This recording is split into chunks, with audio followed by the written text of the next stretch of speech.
guys, welcome to Study with Via Vlog. How are you all? I hope you all are very nice. So yes, in this video I'm going to talk about migration. And again migration basically इस बार हम आपके regular to soul की बात करने वाले हैं कि how you can get a migration regular to soul. And यहाँ पे हम ये देखने वाले हैं उसका जो step by step procedure. Basically मैंने पहले वाली वीडियो में ही बताया था regular to soul के बारे में, but इतना mainly और इतना अच्छे से नहीं बताया था, ठीक है, step by step.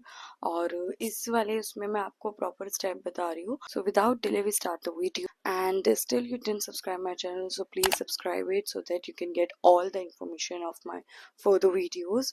So yes, basically आपका जो फर्स्ट स्टेप होने वाला है वो ये होने वाला है कि you have to write application. और वो जो एप्लीकेशन है वो आपको सोल के हेडक्वार्टर में जाके देनी पड़ेगी। अब जो सोल का हेडक्वार्टर है आप सभी को पता है, डीयू का सोल का हेडक्वार्टर नॉर्थ कैंपस के अंदर है। तो यस, आपको वहाँ जाना पड़ेगा एंड आपको एक एप्लीकेशन लिखनी पड़ेगी सिंपली कि भाई मेरे को ऐसे ऐसे माइग्रेशन लेना है और इसके रिगार्डिंग आप अप्लाई कर रहे हो, और बस वो एप्लीकेशन आप वहाँ दे दोगे। अब जब वो आप वहाँ पे एप्लीकेशन दे दोगे और वहाँ पे सबमिट कर दोगे तो उसके 1-2 दिन बाद तक आपको थोड़ा वेट करना पड़ेगा, ठीक है। अब आप वहाँ पे वो एप्लीकेशन तो देकर आ गए हो, लेकिन अभी इतने टाइम के बीच में आप क्या करोगे? सो बेसिकली आप एक एनओसी लिखोगे, ठीक है। और उस एनओसी का मीन्स ये होगा कि अगर आप रेगुलर से सोल में जा रहे हो तो जो आपका पेरेंट कॉलेज है, यानी कि जिस कॉलेज में आप अभी थे, उसको कोई ऑब्जेक्शन नहीं है आपसे, सिंपल। तो जब आप एनओसी लिखते हो और उस एनओसी पे क्या कर लेते हो, आप सिग्नेचर करा लेते हो अपने प्रिंसिपल के।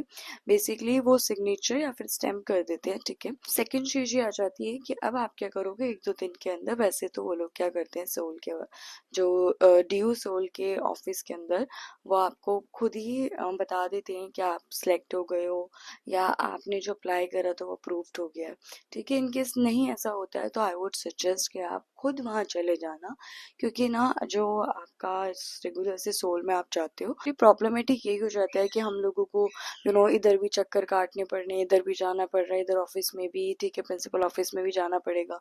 तो बस यही थोड़ा कॉम्प्लेक्स हो जाता है, इतना एक्टिव हो जाता है। अदरवाइज जो प्रोसीजर होता है वो तो सिंपल होता है, बट ये चीज आपको बहुत फेड अप कर देती है। ये ऑफिस जाते हो ड्यू सोल के और वहाँ पे जाके आप पता कर लेना कि भाई मैंने ऐसे ऐसे इसके लिए अप्लाई करा था, तो क्या इसके रिगार्डिंग क्या अपडेट है, ठीक है।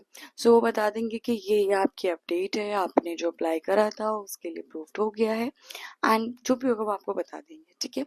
और फिर उसके बाद में वो क्या करते हैं, आपको एक पर्टिकुलर डेट पे आपको बुला लेते हैं, बता देते हैं कि भैया आप इस दिन आना और अपने ये डॉक्यूमेंट्स लेकर आना। और मेजरली उस डॉक्यूमेंट्स में आपको बता देती हूँ क्या क्या होता है। फर्स्टली आपने जो एनओसी लिखी होती है वो होती है। सेकेंड, आपके पास में आपका रिजल्ट होता है जो ऑब्वियसली अब आ चुका है, ठीक है। So you all have your results. And third, आपके पास में आपका आईडी कार्ड होता है एज आइडेंटिटी प्रूफ के तौर पे।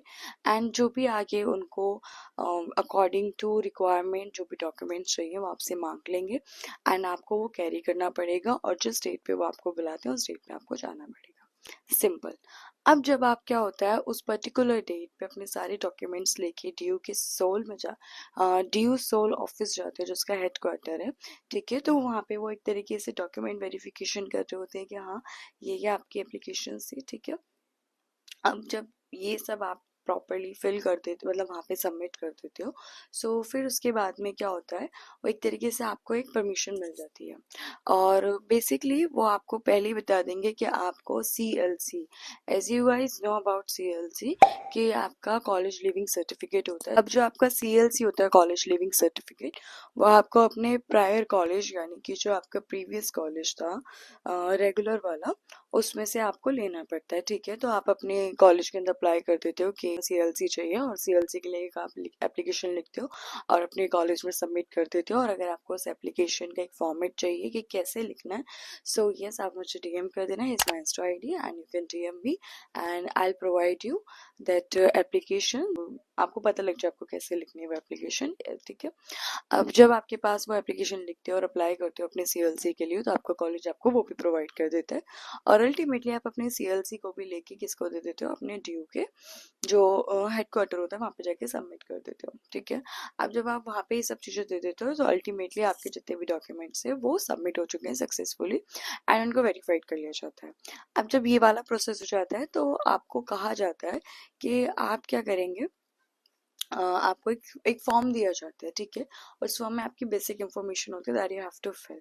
और जब आप उस फॉर्म को भी भर लेते हो तो वो आपको एक ऑनलाइन फॉर्म प्रोवाइड करते हैं। आई थिंक इट्स ऑप्शनल और डिपेंड करता है कि वो लोगों का क्या सिस्टम रहने वाला है। बट यस, अभी जो एक स्टूडेंट था उसने मुझे बताया कि ऐसे ऐसे मेरे को पहले एक फॉर्म दिया, फिर उसके बाद में मुझे एक दूसरा फॉर्म दिया था जो ऑनलाइन था, जिसमें मेरे को अपने स्पेसिफिक सब्जेक्ट्स के रिगार्डिंग इंफॉर्मेशन फिल आउट करनी थी and I have to choose some specific things, ठीक है। और जब उसने ये सब दोनों चीज़ें प्रॉपरली फिल कर ली थी तो उसके बाद में क्या था कि अब आपका नेक्स्ट ये स्टेप था कि आपको अपनी फीस पेमेंट करनी है। और अब तो आपका फीस पे करने का भी आ गया, तो आप अपने पुराने वाले कॉलेज में फीस पे करेंगे और फीस पे करने के बाद में अकॉर्डिंग टू और प्रेफरेंसेस कि हाँ आपको फ़ीस अपने कॉलेज में पे करनी है। वैसे तो अपने कॉलेज में पे करनी पड़ेगी, उसका कुछ जो आपको रिफंड होता है वो आपको बाद में मिल जाता है, so you guys don't worry. आप अपनी फ़ीस पे कर लेंगे और फीस पे करने के बाद में आपका जो पूरा प्रोसीजर है वो कंप्लीट हो जाता है और अल्टीमेटली आपको रेगुलर सी सोल के अंदर एडमिशन मिल जाता है। और आपका जो पेमेंट वाला इशू होता है वो आपको बाद में पे कर दिया जाता है एज अ रिफंड के उसमें, ठीक है। और ultimately you will get all the things very easily.